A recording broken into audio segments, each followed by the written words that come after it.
ভারতের এবং বাঙালিদের অনেকেই ইউএই অর্থাৎ দুবাই, কাতার, কুয়েত, সৌদি এগুলোতে চাকরি করেন। এর মধ্যে কাতার, কুয়েত, সৌদি, বাহারিন ভীষণভাবে এফেক্টেড। যারা ইলেকট্রিশিয়ান হয়েছেন বা ইলেকট্রিক্যাল ইঞ্জিনিয়ার হিসেবে গেছেন, সিভিল ইঞ্জিনিয়ার হিসেবে গেছেন, এরকম প্রায় কয়েক লাখ বাঙালি আমি বলবো এই গালফ এরিয়াগুলোতে থাকেন এবং তাদের অনেকেরই চাকরি এফেক্টেড। তাদের আদার্স বিশাল স্যালারি কাট নিতে হচ্ছে বা কোম্পানি বলছে আর তাদের রাখতে পারবে না, কারণ কোম্পানিগুলো ইনকাম নেই। কোম্পানিগুলো চেষ্টা করেছে তাদের যতদিন পারা যায় বাঁচাতে, কিন্তু এই প্রলং ওয়ার তার অর্থনীতি আর নিতে পারছে না, অর্থাৎ তাদেরকে এখন মাইগ্রেট করতে হবে। তো এরা অনেকেই এরকম, আমি 3খানা রিকোয়েস্ট পেয়েছি। এই 3টে রিকোয়েস্ট পাওয়ার পর আমি তাদেরকে সাজেস্ট করছি যে তোমরা অবভিয়াসলি, তাহলে তারা বলছে স্যার হোয়াট নেক্সট, ইন্ডিয়াতে গিয়ে তো এই স্যালারি জব পাবো না, রাইট? তাহলে ইন্ডিয়াতে কিছুদিন এসে চিল করি, আর একটা ডিগ্রি করি, কিছু করে না, আর একটা ডিগ্রি ফিরি করার দরকার নেই।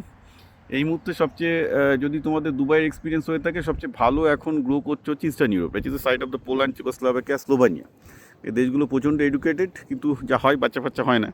মানে লোকে বেশি এডুকেটেড হয়ে গেলে তো মহিলারা বাচ্চা নিতে পারে না, তখন লেবার শর্টেজ তৈরি হয়, মানে স্কিল লেবার শর্টেজও তৈরি হয়েছে। ইস্টার্ন ইউরোপে এই মুহূর্তে পোল্যান্ড, চেকোস্লোভাকিয়া এই জোনটা অত্যন্ত ফার্টাইল হচ্ছে।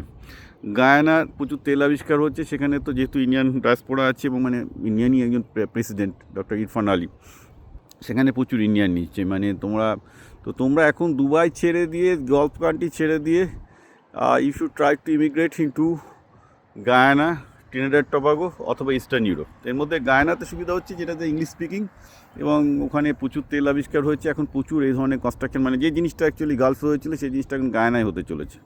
Guyana is going to have the world's one of the largest reserve, এবং যেহেতু তুমি ইন্ডিয়ান এবং ওখানে 60%, 40% Indian, government Indian, it's going to be good. তো তোমরা এখন বিভিন্ন কোম্পানি গায়ানাতে লোক নিচ্ছে, try to get out that.